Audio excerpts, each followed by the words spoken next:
Hello everyone, welcome to core academy. This is Mahak Panjwani. हम लोग ये बोनस वीडियो जो है ट्रांसपोर्टेशन टॉपिक के लिए है। बोनस वीडियो मतलब हम लोग इसमें एनसीईआरटी का डिस्कशन पढ़ेंगे। ट्रांसपोर्टेशन इन ह्यूमन बींग्स पहला टॉपिक है। इसमें ट्रांसपोर्टेशन इन ह्यूमन बींग्स में देखिए हीमोग्लोबिन का जो कंटेंट है कुछ इस प्रकार से है। ह्यूमन फीमेल में it is 13.5 to 17.5। Human female में it is 11.5 to 15.5 gram per decilitre of blood. Cow में 10 to 15 gram per decilitre of blood. Buffalo में 12.5 to 14.5 gram per decilitre of blood. ये हीमोग्लोबिन की मात्रा होती है।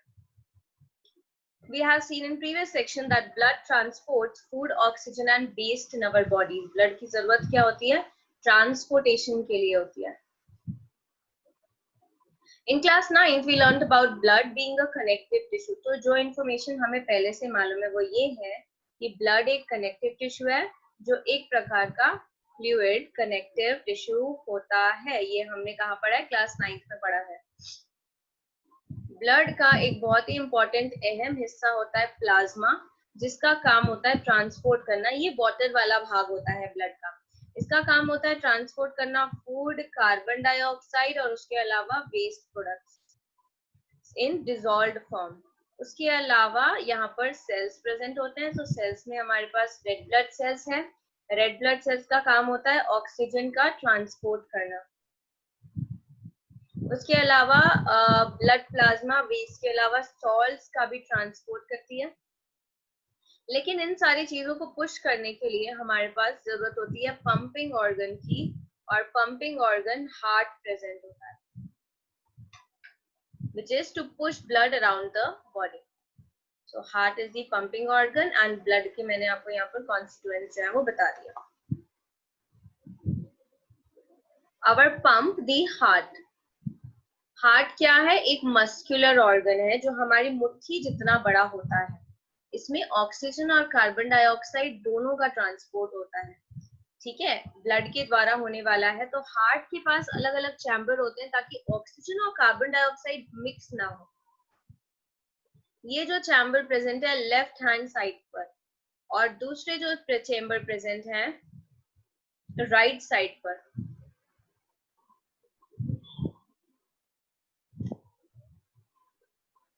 इन दोनों का ब्लड मिक्स नहीं होना चाहिए, क्योंकि ऑक्सीजन कार्बन डाइऑक्साइड यहाँ पर सेपरेटेड होते हैं। राइट, तो ऑक्सीजन और कार्बन डाइऑक्साइड सेपरेटेड होते हैं। कौन से साइड पे ऑक्सीजन वाला ब्लड प्रेजेंट होता है? The left atrium and left ventricle, they have oxygen rich blood. Right atrium and right ventricle, they have carbon dioxide rich blood. Both the right chambers, carbon dioxide rich blood. Ma'am right तो इस तरफ वाले को कहते हैं, इस तरफ वाले को राइट कहते हैं डेफिनेटली। लेकिन आप ये हार्ट है फोटो में, आप इस हार्ट को उठा के ऐसे अपने बॉडी पर लगा लो, तब राइट कौन सा आएगा और लेफ्ट कौन सा आएगा, है ना? आपको ऐसे उठाना है और ऐसे लगाना है, मुंह पर नहीं, नीचे हार्ट पर। The heart has different chambers to prevent the oxygen-rich blood from mixing with the blood containing carbon dioxide. Carbon dioxide rich blood has to reach the lungs for carbon dioxide to be removed. Heart से carbon dioxide rich blood कहाँ जाता है? Lungs की तरफ जाता है, ताकि carbon dioxide remove हो सके, और यहाँ से ऑक्सीजन रिच ब्लड वापस आता है हार्ट में। Right, and then this oxygen rich blood goes to the body. फिर बॉडी से क्या होके आएगा वो blood? Carbon dioxide rich blood बन करके आएगा back to the heart.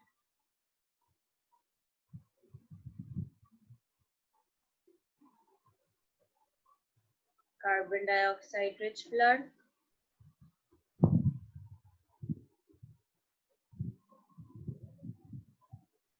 we can follow this process step by step. The oxygen-rich blood from the lungs comes to the thin-walled upper chamber of the heart on the left atrium. यहाँ पर आएगा, sorry oxygen-rich blood की बात हो रही है. Yes, this one. Oxygen-rich blood comes here to the left atrium.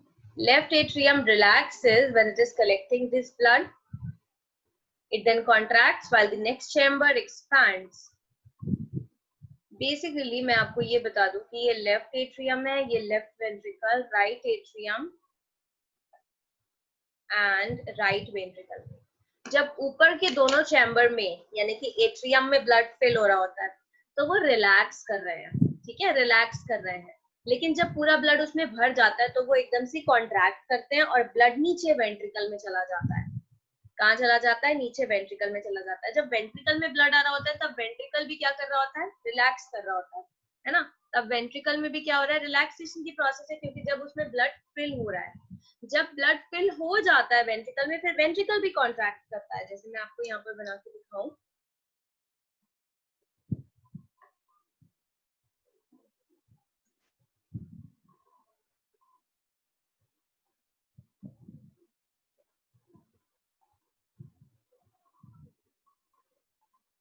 just a minute.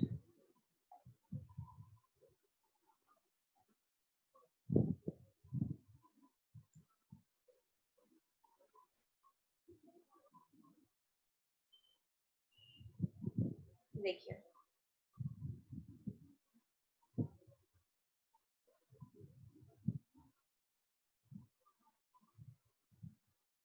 जब blood auricle में एंटर करेगा तो ऑरिकल एक्सपैंड कर रहे हैं, लेकिन वेंट्रिकल उतने ही साइज के हैं अभी भी, है ना.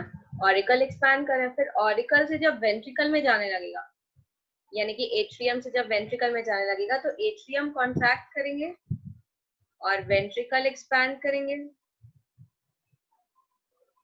ठीक है. फिर वेंट्रिकल से जब बाहर जाने लगेगा तो वापस वेंट्रिकल कॉन्ट्रैक्ट करेंगे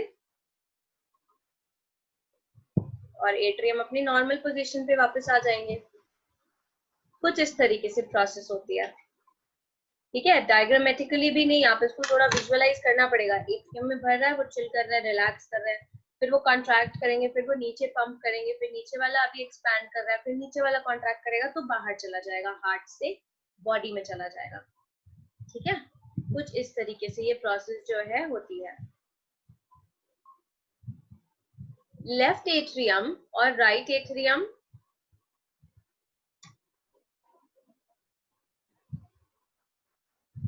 left ventricle and right ventricle.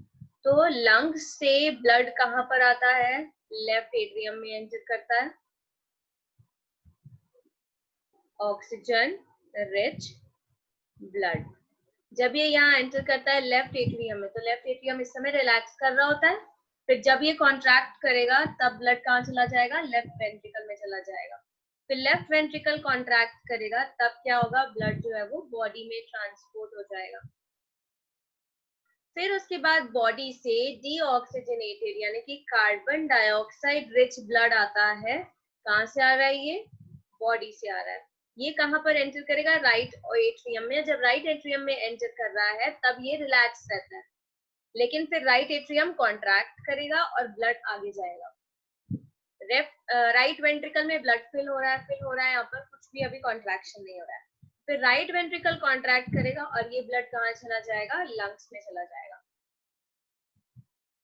Okay, ये प्रोसेस यहाँ पर एक्सप्लेन की गई है. The left atrium relaxes when it is collecting the blood. Same वही चीजें हैं जो मैंने अभी आपको स्टेप वाइज एक्सप्लेन किया, राइट. तो कॉन्ट्रैक्शन और रिलैक्सेशन का मतलब समझना है. जब रिसीव कर रहा है, जब ब्लड भर रहा है तब वो रिलैक्स कर रहा होता है. जब वो कॉन्ट्रैक्ट करेगा तो ब्लड बाहर की तरफ पंप होता है. तो वेंट्रिकल का काम क्या है? उसे ब्लड पंप करना पड़ता है बहुत सारे ऑर्गन्स में, इसलिए इसके पास थिक मस्कुलर वॉल्स होते हैं as compare to the atrium. So now the question arises, why ventricles have thicker walls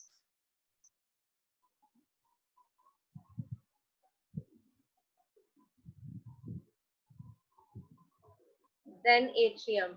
ऐसे भी लिख सकते हैं. Then why ventricles have thicker walls than atrium? And walls का काम क्या होता है, ये इंश्योर करते हैं कि यहाँ पर ऐसे गेट्स के तौर पे प्रेजेंट होते हैं जिनका काम होता है ये चीज को चेक करना, इंश्योर करना कि ब्लड वापस ना चला जाए। दूसरा सवाल है what is the role of valve, जो इस पैराग्राफ से हमें जवाब मिला जिनका। Oxygen enters the blood in the lungs.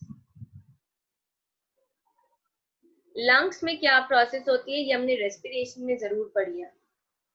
Heart के दोनों चैम्बर राइट साइड और लेफ्ट साइड सेपरेटेड होते हैं ताकि ऑक्सीजन वाला ब्लड कार्बन डाइऑक्साइड वाले ब्लड के साथ मिक्स ना हो। ये सेपरेशन की वजह से बहुत ही highly efficient supply of oxygen होता है बॉडी को पूरे जितनी ऑक्सीजन चाहिए वो अच्छे से मिलती है। ये बहुत अच्छी चीज है उन एनिमल्स के लिए जिनकी हाई एनर्जी नीड्स होती है, जो कॉन्स्टेंटली उस एनर्जी का इस्तेमाल करते हैं ताकि अपनी बॉडी का टेम्परेचर मेंटेन कर सकें। इस बात को और बहुत ध्यान से समझेंगे। देखें, एव्स एंड मैमल्स, हम अपनी बात करें, क्या हमारा टेम्परेचर बाहर के टेम्परेचर के साथ चेंज होता है? बात समझना, गर्मी के मौसम में बाहर टेम्परेचर है 45, तो क्या तुम्हारे अंदर का बॉडी का टेम्परेचर भी 45 डिग्री सेल्सियस हो जाएगा? नहीं होगा। मैमल्स और एव्स, जैसे मैं आपको मैमल्स के सेंस में समझाती हूँ, जब बहुत ज्यादा कोल्ड होगा तो हम क्या करते हैं, शिवर करते हैं, कांपने लगते हैं। जब बहुत ज्यादा हॉट होगा बाहर का टेम्परेचर तो हम क्या करने लगते हैं, स्वेट करने लगते हैं। आपको क्या लगता है, पसीना निकलने में या फिर आप कपकपाने में एनर्जी नहीं खर्च होती है? बहुत एनर्जी खर्च होती है। It requires lot of energy. तो मैडम ये प्रोसेस फिर हो क्यों रही है? ये प्रोसेस हो रही है ताकि हम बॉडी का इंटरनल टेम्परेचर मेंटेन कर सकें, to maintain internal body temperature, जो बहुत जरूरी होता है। बाहर के टेम्परेचर के जैसे आप पल पल में बदल नहीं सकते, है ना। सो वो एनिमल्स जो इंटरनल बॉडी टेम्परेचर को अपने मैनेज कर सकते हैं, ठीक है, ऐसे एनिमल्स कहलाते हैं होमियोथर्मिक एनिमल्स या फिर warm blooded animals.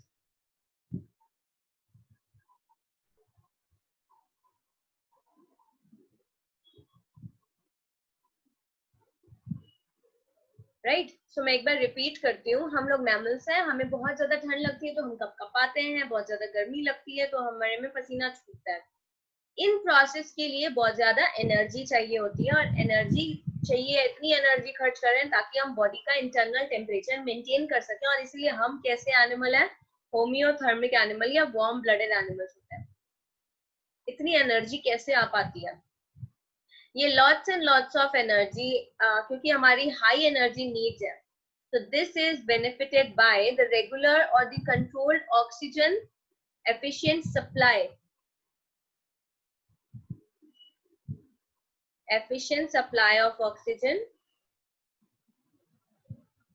is there, and this efficient supply of oxygen meets our high energy needs. ये सारे पॉइंट्स आप चाहे तो कॉर्नर में लिख सकते हैं। अब जो एनिमल्स हैं उनको एनर्जी इतनी जरूरत नहीं है, उनका बॉडी टेम्परेचर, जैसे कि मैं आपको बता दूं, fishes,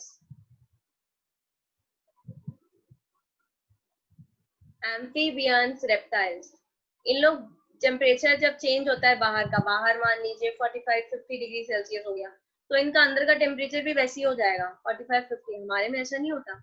so in case of fishes, amphibian, reptiles, they change temperature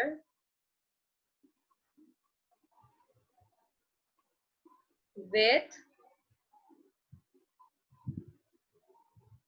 environment, और इस तरीके से लिख देते हैं,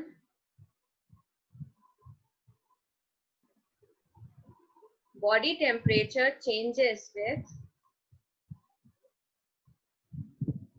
environment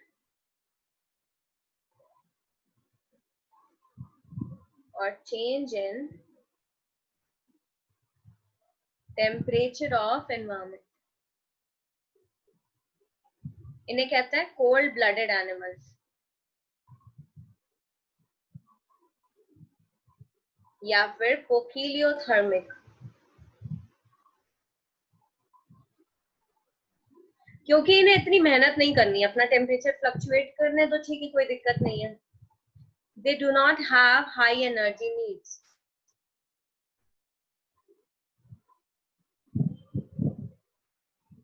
And also they have inefficient oxygen supply. क्योंकि इन्हें ऑक्सीजन ही पूरा नहीं मिलता तो इतनी एनर्जी नीड्स इनकी पूरी नहीं हो पाती है. Because they have inefficient oxygen supply. क्यों? क्योंकि इनके में एक्चुअल में मिक्स्ड ब्लड का ट्रांसपोर्ट होता है.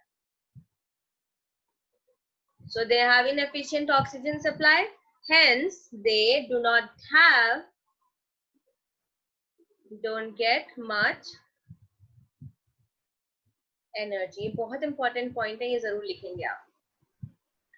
कुछ एनिमल्स होते हैं जिनका बॉडी टेम्परेचर बाहर के एनवायरनमेंट के टेम्परेचर पर निर्भर है, जैसे कि एम्फीबियंस, रेप्टाइल्स. इनके 3 चैम्बर्ड हार्ट होते हैं और इनके में ऑक्सीजन और कार्बन डाइऑक्साइड वाला ब्लड मिक्स होके रहता है. फिशेस 2 चैम्बर्ड हार्ट होते हैं और ब्लड पंप होता है गिल्स में, वहां पर ऑक्सीजनेट होता है, फिर बॉडी में चला जाता है. तो ब्लड एक ही बार जाता है, इसीलिए उसे सिंगल सर्कुलेशन कहते हैं. लेकिन बाकी सब में ब्लड हार्ट में 2 बार एंटर करता है, तो उसे डबल सर्कुलेशन कहता है. राइट. सो मिक्स्ड ब्लड के साथ ये प्रॉब्लम ये होती है, mixed blood transport, inefficient oxygen supply, they don't get much energy in amphibians and reptiles.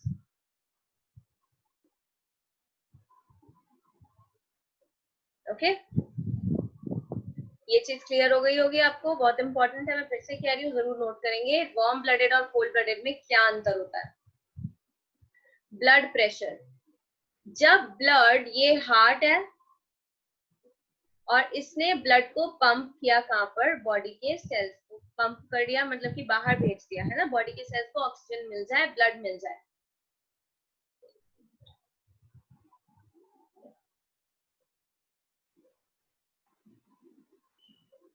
तो जब ये पंप करते हैं तो उस समय ये जो ब्लड वेसल आपको दिखाई दे रही है, इस ब्लड वेसल की वॉल पर प्रेशर पड़ता है, वही प्रेशर ब्लड प्रेशर कहलाता है.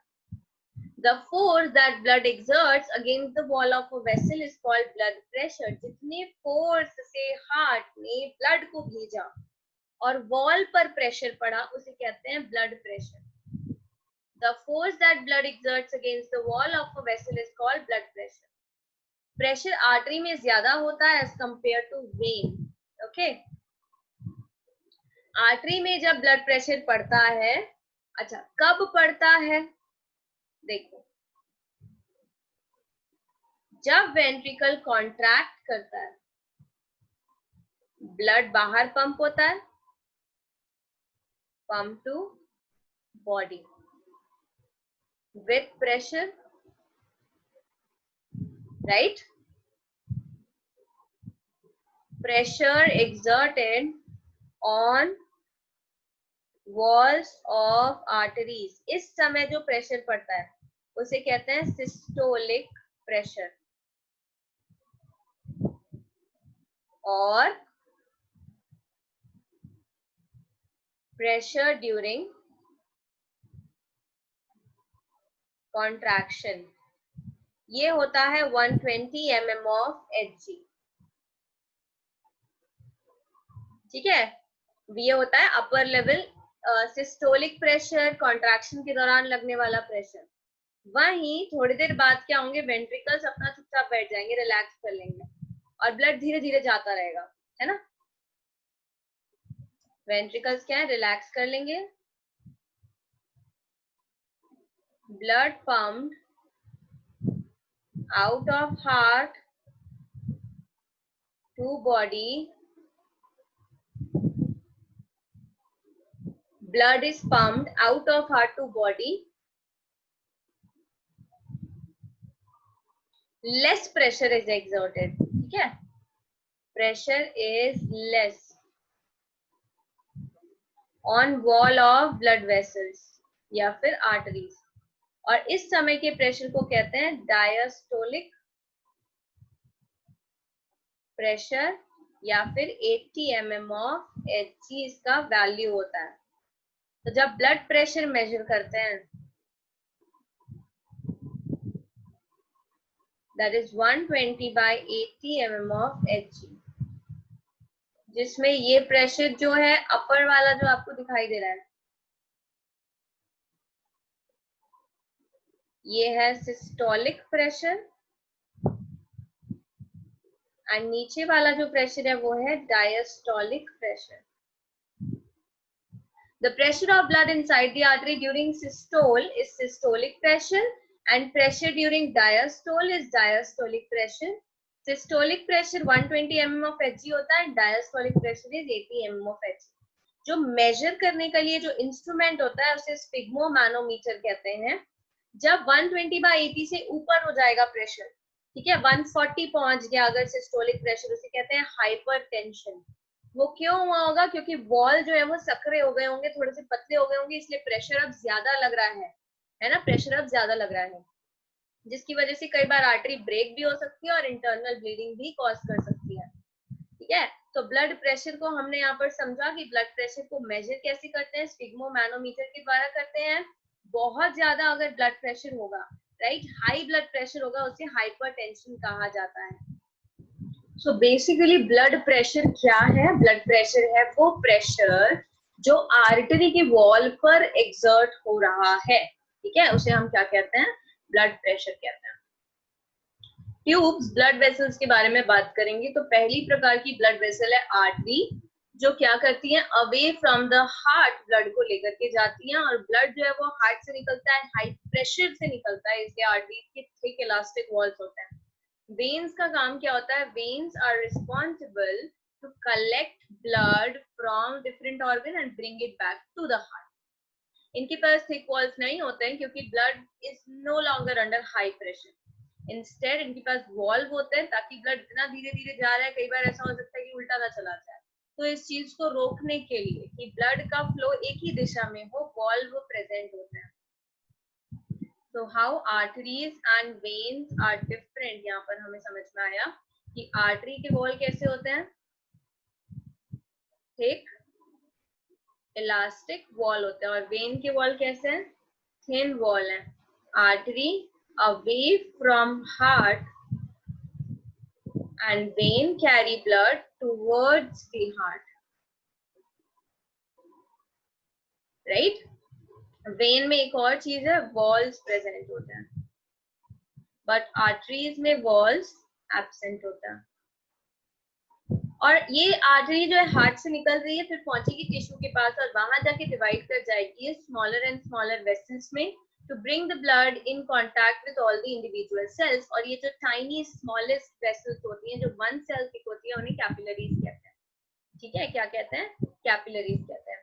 Exchange of material between the blood and the surrounding cells takes place across this thin wall.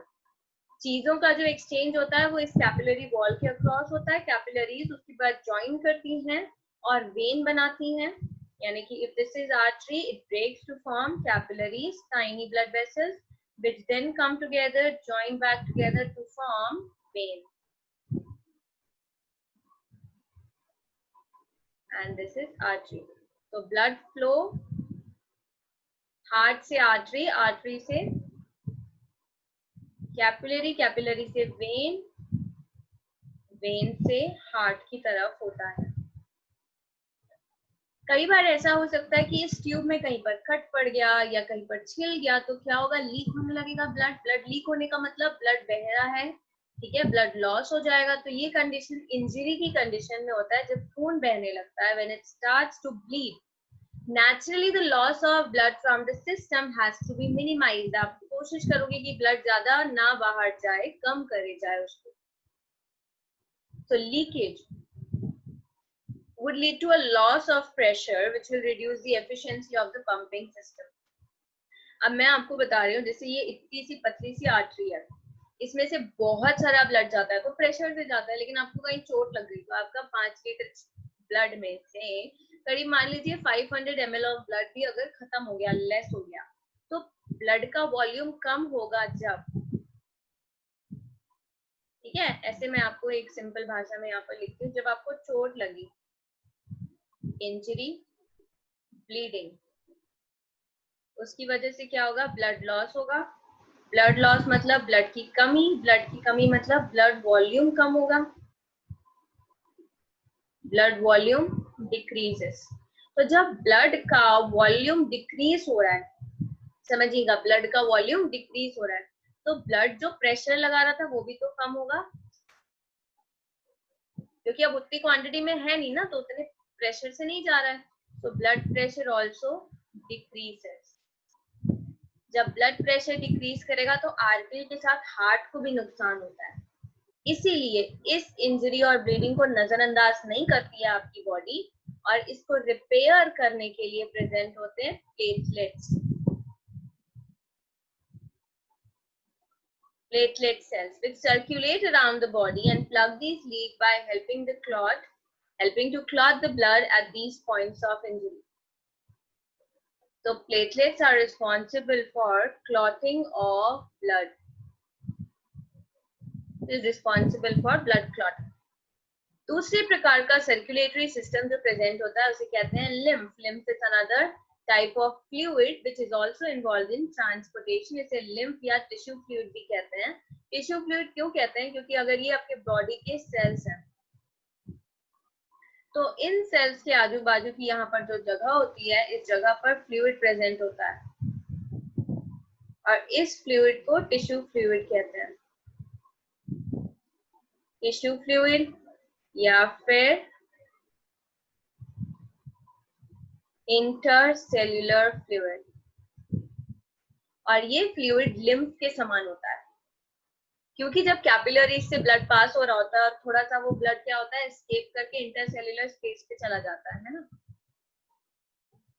ये कैपिलरीज से ब्लड जो है वो यहाँ पर एंटर कर जाता है, यहाँ पर आके ये टिश्यू फ्लूइड बनाता है या फिर लिम्फ बनाता है जिसे कहते हैं. लिम्फ और प्लाज्मा में क्या अंतर होता है? लिम्फ प्लाज्मा के समान ही होता है, बहुत सारी चीजें इसमें समान होती हैं, लेकिन लिम्फ कलरलेस है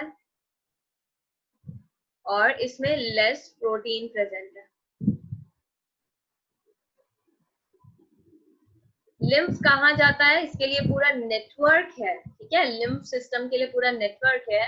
और वो जो कैपिलरीज बनती हैं, लिम्फ कैपिलरीज जिन्हें कहते हैं, जो कंबाइन होकर बड़ी बड़ी लिम्फ वेसल्स बनाती हैं, these are lymph capillaries that collect lymph. And then they join to form lymph vessels. ये लोग ज्वाइन करके लिम्फ वेसल्स बनाते हैं, राइट. और ये लिम्फ वेसल्स फाइनली जाके ड्रेन कर देते हैं वेन्स में. लिम्फ को कहाँ जाके छोड़ाते हैं? वेन्स में छोड़ाते हैं. लिम्फ वेसल्स का एक और काम होता है, मैंने आपको बताया था कि इसका काम होता है इंटेस्टाइन से फैट को अब्सॉर्ब करना, और इसके बाद जो एक्सेस फ्लूइड बच गया उसको ब्लड में, वेन में ट्रांसपोर्ट कराना. ये दो इंपॉर्टेंट फंक्शन है, कैरी करना फैट को इंटेस्टाइन से, और उसके बाद फिर एक्स्ट्रा सेल्यूलर स्पेस से फ्लूइड कलेक्ट करके कहां पर जाकर ड्रॉप कर देंगे? ये ड्रॉप कर देंगे ब्लड में, वेन्स में. नेक्स्ट देखिए, ट्रांसपोर्टेशन इन प्लांट्स के बारे में बात करेंगे हम. What is transportation in plants? हमने डिस्कस किया कि प्लांट्स किस तरीके से take in simple compounds such as carbon dioxide और उसके बाद फोटोसिंथेसिस करते हैं. हमने न्यूट्रिशन वाले टॉपिक में पढ़ा था कि प्लांट्स का फंक्शन होता है कार्बन डाइऑक्साइड फिक्सेशन करना. कार्बन डाइऑक्साइड लेते हैं, फोटोसिंथेसिस परफॉर्म करता है और ग्लूकोज बनाते हैं, राइट. ये चीजें हमने पढ़ी थी. कार्बन डाइऑक्साइड जिसे फोटोसिंथेसिस भी कहते हैं. The other kinds, and now what are the raw materials for photosynthesis? It requires carbon dioxide, water, chlorophyll, sunlight. Okay, so raw materials needed for plant bodies, they have to be taken up separately. कहाँ से आती है ये सारी चीजें? Soil से मिलता है nitrogen, phosphorus, potassium etcetera minerals, ठीक है. ये सारी चीजें सॉइल से आती हैं by the process of absorption. कहाँ से आती है ये? अब्जॉर्प्शन होता है इनका सॉइल से। पर अब्जॉर्प्शन कैसे होता है? प्लांट का कौन सा हिस्सा है जो अब्जॉर्प्शन के लिए रिस्पॉन्सिबल है? सो सॉइल से अब्जॉर्ब होते हैं ये रूट से, ठीक है? कहाँ से अब्जॉर्ब होते हैं? रूट में। So absorption occurs through the part that is in contact with the soil that are roots. किस तरीके से होता है? If the distance between soil contacting organ and chlorophyll contacting organ are small, तो diffusion हो जाएगा। अगर प्लांट छोटा सा है तो एक जगह से दूसरी जगह डिफ्यूजन हो जाएगा। लेकिन अगर डिस्टेंस लार्ज है तो डिफ्यूजन इनसफिशिएंट होता है, तब proper system of transportation is required.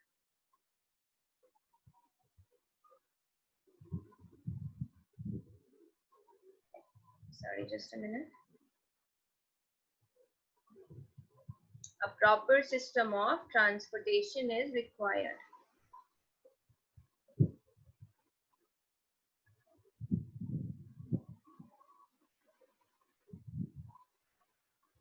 Transportation is therefore essential in such situations. Energy needs differ between different body designs. Body design अलग अलग होते हैं, उनके energy needs अलग होते हैं। Plants के बारे में बात करें, so they do not move, right? So they have majority of dead tissues, क्योंकि dead tissues को maintenance कम लगता है, लेकिन stability भरपूर देते हैं, है ना? So plants they have low energy needs also. तो इन लोग काम चला लेंगे अगर इन्हें आप स्लो ट्रांसपोर्ट सिस्टम प्रोवाइड करो तो, ठीक है? The distance over which transport system have to operate, however, can be very large in plants such as tall trees. Slow transport system होगा, लेकिन अगर डिस्टेंस ज्यादा है तब थोड़ा मैनेजमेंट करना पड़ेगा, दूसरा सिस्टम अप्लाई करना पड़ेगा। Plant transport system will move energy store from. अच्छा, ट्रांसपोर्ट सिस्टम का काम क्या होता है प्लांट में? क्या क्या करेगा ट्रांसपोर्ट? फूड कहाँ से? लीव से। रॉ मटेरियल कहाँ से? रूट से। कहाँ जाएंगे? Other parts of plant. Food also go to other parts of plant. ये दोनों पाथवे अलग अलग ट्यूब में कंडक्शन काम करते हैं, मतलब कि एक साथ नहीं चलते, एक ही ट्यूब में नहीं जाता है। फूड का ट्रांसपोर्ट और रॉ मटेरियल का ट्रांसपोर्ट सेपरेटली होता है। तो प्लांट ट्रांसपोर्ट एनर्जी स्टोर को लीव से और रॉ मटेरियल को रूट से ट्रांसपोर्ट करते हैं। ये दोनों पाथवे आपस में मिले जुले नहीं है, ये इंडिपेंडेंटली ऑर्गेनाइज्ड ट्यूब्स में। जाइलम का काम होता है मूव करना वाटर को, एंड फ्लोएम का काम होता है मूव करना फूड को, ठीक है? नेक्स्ट टॉपिक जो डिस्कस करेंगे that is about transport of water. पर मैं अभी ये जो हमने पैराग्राफ पढ़ा इसको समराइज कर दूं। अबाउट ट्रांसपोर्टेशन इन प्लांट्स, पहला सवाल आता है किस चीज का ट्रांसपोर्ट करना है, right? What are the materials to be transported? So the answer is food, raw materials. इन चीजों का ट्रांसपोर्ट करना है, right? Which substances have to be transported, which materials have to be transported? So these are the materials, food materials and raw materials have to be transported. Transport of water किसके द्वारा होता है? मतलब हम xylem transport के बारे में पढ़ रहे हैं। जाइलम ट्रांसपोर्ट में कंडक्टिंग वाले, कंडक्शन का काम करने वाले कौन होते हैं? कंडक्शन होता है वेसल्स के द्वारा और ट्रैकीज के द्वारा। Conduction by vessels and tracheids, और ये सब आपस में जुड़े होते हैं। मतलब कि जाइलम ऑफ रूट जुड़ा होता है जाइलम ऑफ स्टेम से, जो जुड़ा होता है जाइलम ऑफ लीव्स से। ये तीनों आपस में पूरा नेटवर्क बनाते हैं। Continuous system of channels, complete system बनता है। Okay, now at the root, xylem root की अगर हम लोग बात करें, जाइलम किस तरीके से काम करता है? Xylem in root, it takes up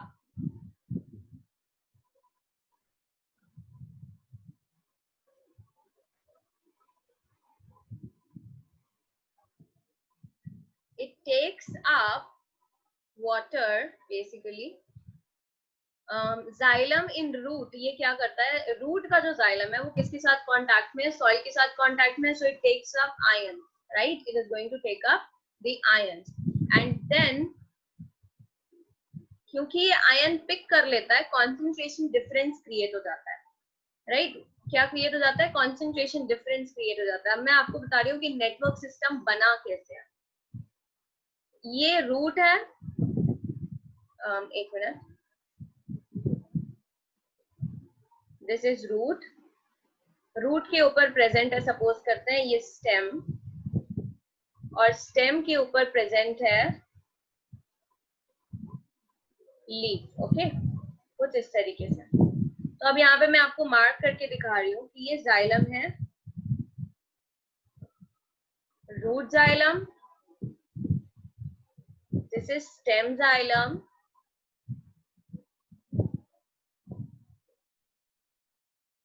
and this is leaf xylem. Continuous network बन गया, ठीक है। अब क्या होगा, रूट जाइलम के अंदर पहले आयंस एंटर करेंगे, तो आयंस जब सारे अंदर चले जाते हैं और बाहर आयंस नहीं बचते हैं, बाहर सिर्फ पानी बचता है, तो वो वाटर यहाँ पर एंटर कर जाता है उसके पीछे पीछे कॉन्सेंट्रेशन डिफरेंस को बैलेंस करने के लिए। मतलब क्योंकि आयन कंटिन्यूअसली जाते हैं इसलिए वाटर भी कंटिन्यूअसली जाता है, इसलिए इसे कहते हैं there is steady movement of water into the root xylem creating a column of water. पूरा क्या होता है, वाटर की लड़ी बनती है, ये पूरे वाटर मॉलिक्यूल्स हैं जो इस तरीके से लड़ी बना रहे हैं आपस में, राइट। पर ये बात समझो, आप वाटर धक्का दे रहा होगा और उसी की वजह से इतना ऊपर हाइट तक वाटर तो नहीं पहुंच जाएगा, है ना। यानी कि ये जो प्रेशर क्रिएट होता है रूट में, जो प्रेशर क्रिएट होता है जिसे कहते हैं रूट प्रेशर, क्या ये प्रेशर काफी होता है पानी को बहुत ऊपर तक पहुंचाने के लिए? नहीं। So root pressure is insufficient up to height. It is insufficient, sorry. Insufficient, it is insufficient to move water up to highest points in plant body. Right? It is not capable. तो अब यहाँ पर root pressure का काम जो है वो ये लिमिटेड होता है, रूट प्रेशर की लिमिटेशन है कि ये ज्यादा हाइट तक नहीं पहुंचा पाता। तब आता है रोल ट्रांसपिरेशन पुल का, ठीक है, तब आता है ट्रांसपिरेशन पुल का इंपॉर्टेंस। यहाँ पर ट्रांसपिरेशन पुल का मतलब समझिए आप, लीफ के सरफेस से वाटर उड़ के ऊपर चला गया, ठीक है, वाटर उड़ के ऊपर चला गया, तो यहाँ पर जो कंटिन्यूअस नेटवर्क बन रहा था जाइलम में वाटर का, उसमें से एक जगह खाली हो गई, एक जगह खाली हो गई, समझिएगा आप, है ना। ये वाटर की चेन है, इसमें से पहला वाला जो वाटर मॉलिक्यूल है ये उड़ गया, तो सारे मॉलिक्यूल ऊपर की तरफ खिंचाएंगे, ये सारे मॉलिक्यूल ऊपर खिंचाएंगे। अब ये ऐसे हो गए,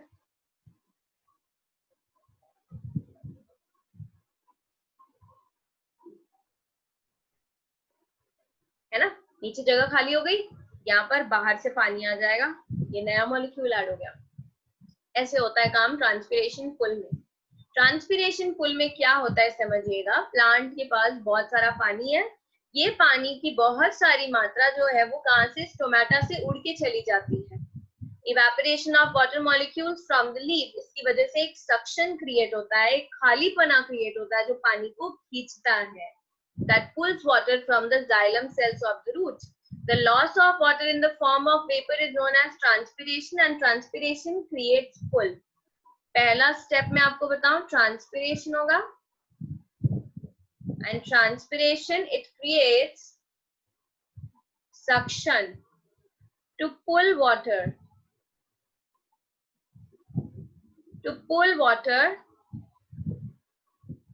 upwards in a plant.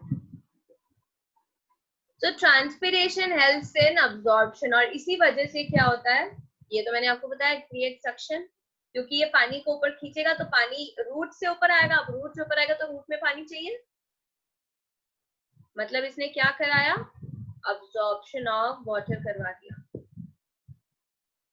In root xylem. So absorption and upward movement of water and minerals dissolved in it from roots to the leaves. उसके अलावा ट्रांसपिरेशन पुल एक और काम करता है, ये टेम्परेचर रेगुलेट भी करता है प्लांट के सरफेस का.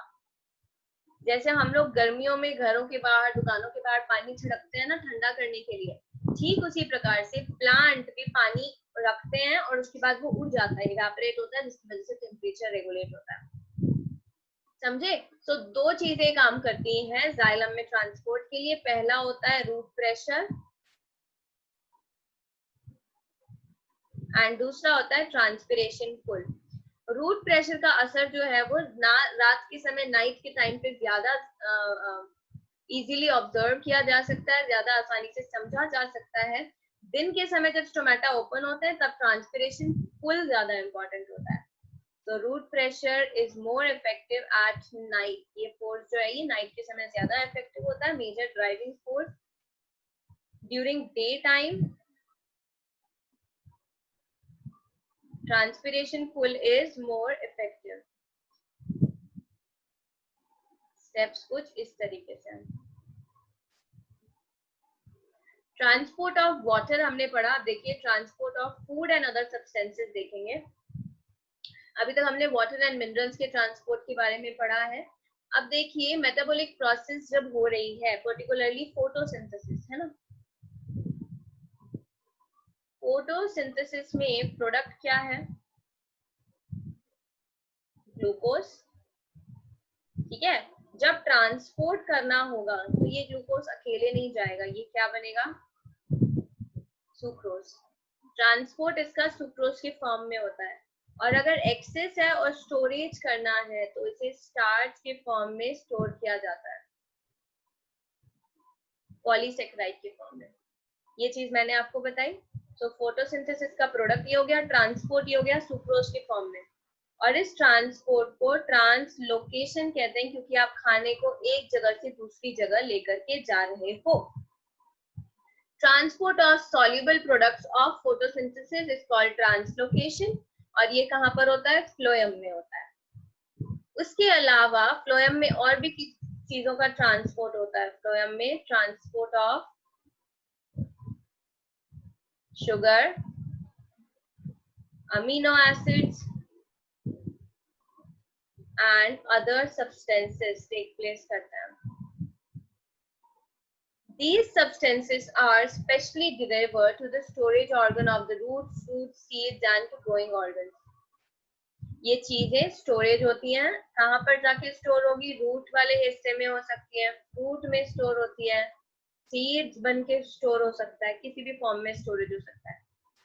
ट्रांसलोकेशन के लिए फ्लोएम के कौन से पार्ट्स रिस्पॉन्सिबल होते हैं, तो सीव ट्यूब होता है कंडक्टिंग एलिमेंट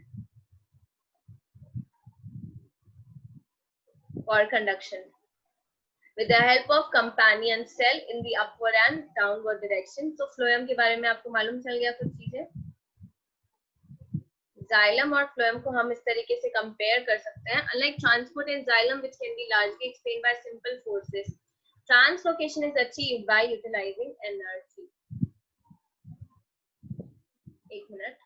जाइलम ट्रांसपोर्ट किसका करते हैं, वाटर एंड मिनरल्स. कहां से, रूट से, एरियल पार्ट्स ऑफ प्लांट. ये ट्रांसपोर्ट क्या है, यूनिडायरेक्शनल है. इसके लिए जो फोर्स रिस्पॉन्सिबल है वो है root pressure,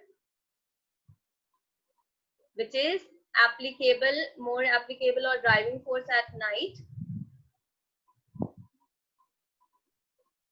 and transpiration pull which is important during the daytime. यहाँ पर energy is not provided. पर वहीं अगर हम लोग फ्लोएम के बारे में बात करें, so it is responsible for transport of sugar, amino acids, etc. कहाँ से? लीव से अपवर्ड भी एंड डाउनवर्ड भी, यानी ये ट्रांसपोर्ट क्या है? बाई डायरेक्शनल ट्रांसपोर्ट है। इसके लिए एक चीज आपको समझना है कि इस प्रोसेस को ट्रांसलोकेशन भी कहते हैं।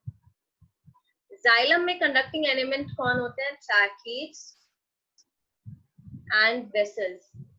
फ्लोएम में कंडक्शन के लिए रिस्पॉन्सिबल होता है sieve tube with companion cell. Bracket में इसे लिखे हूं क्योंकि ये ले करके नहीं जाते हैं, बस ये सीव ट्यूब को रेगुलेट करते हैं। यहाँ पर ATP is required, मतलब आपको एनर्जी इनपुट देना पड़ता है। पहले आप क्या करते हो? खाने को चढ़ाते हो। जब आप कोई भी, मान लो गोडाउन है, किसी भी चीज का गोडाउन है, सामान रखा हुआ है ना, सपोज कर लो दाल की मिल है, वहां से दाल बनती है, फिर बोरों में पैक होती है, फिर वो बोरे ट्रैक्टर में लोड होते हैं। तो लोडिंग के लिए वैसे यहाँ पर भी होता है। खाना कहाँ बना? पत्ती में बना, वहां से उसको चढ़ाना है फ्लोएम में, तो वो चढ़ाने के लिए क्या लगता है? एनर्जी लगती है। सुक्रोज बना के हमने उसको फ्लोएम में डाला with the help of ATP। समझ में आया? इसकी वजह से ऑस्मोटिक प्रेशर जो है वो बढ़ जाता है, causing water to move into it. This pressure moves the material in the phloem to tissue which have less pressure. This allows the phloem to move material according to the plant's needs. जैसे कि spring में sugar कहाँ पर जाती है? Spring season में कहाँ पर जाके स्टोरेज होगा? जहाँ पर जरूरत होगी। कहाँ पर जरूरत होगी? क्योंकि उस समय फूल खिलने वाले हैं, तो फूड सारा कहाँ चला जाएगा? बर्ड के पास चला जाएगा स्प्रिंग सीजन में, समझिएगा, है ना। जाइलम में मैंने आपको बताया था, जाइलम में आयंस जाते हैं तो उसके पीछे पीछे वाटर जाता है। फ्लोएम में क्या होता है? पहले sucrose is moved into phloem, जिसकी वजह से ऑस्मोटिक प्रेशर में डिफरेंस आता है, causing water to move into it. तो आप ऐसे भी लिख सकते हो कि फ्लोएम में किन चीजों का ट्रांसपोर्ट होता है? Sugar, amino acids, water. Water का ट्रांसपोर्ट भी होता है फूड के साथ, ये भी इंपॉर्टेंट है।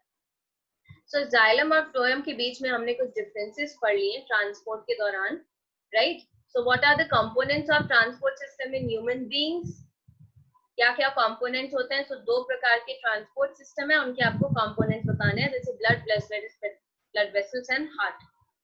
ऑक्सीजनेटेड एंड डीऑक्सीजनेटेड ब्लड को सेपरेट करना जरूरी क्यों है? क्योंकि हमारी हाई एनर्जी नीड्स हैं और उन नीड्स को पूरा करने के लिए हाईली ऑर्गेनाइज्ड प्लांट्स में कंपोनेंट्स क्या होते हैं ट्रांसपोर्ट सिस्टम के? Xylem and phloem. Water and minerals का ट्रांसपोर्ट किस वजह से होता है? So root pressure is responsible for the transport and transpiration pull. Food का ट्रांसपोर्ट किस तरीके से होता है? तो इसको आप अच्छे से एक्सप्लेन कर सकते हो, जो अभी मैंने थोड़ी देर पहले आपको बताया। For this answer, step 1, sucrose moves into phloem, ठीक है।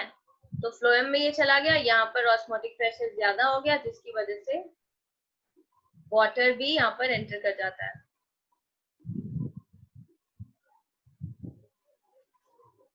Increase in osmotic pressure in phloem, then water moves into phloem. So this is how the process takes place in stepwise manner. In the next class, we'll study about excretion. Detailed explanation separate videos में आप उनको check कर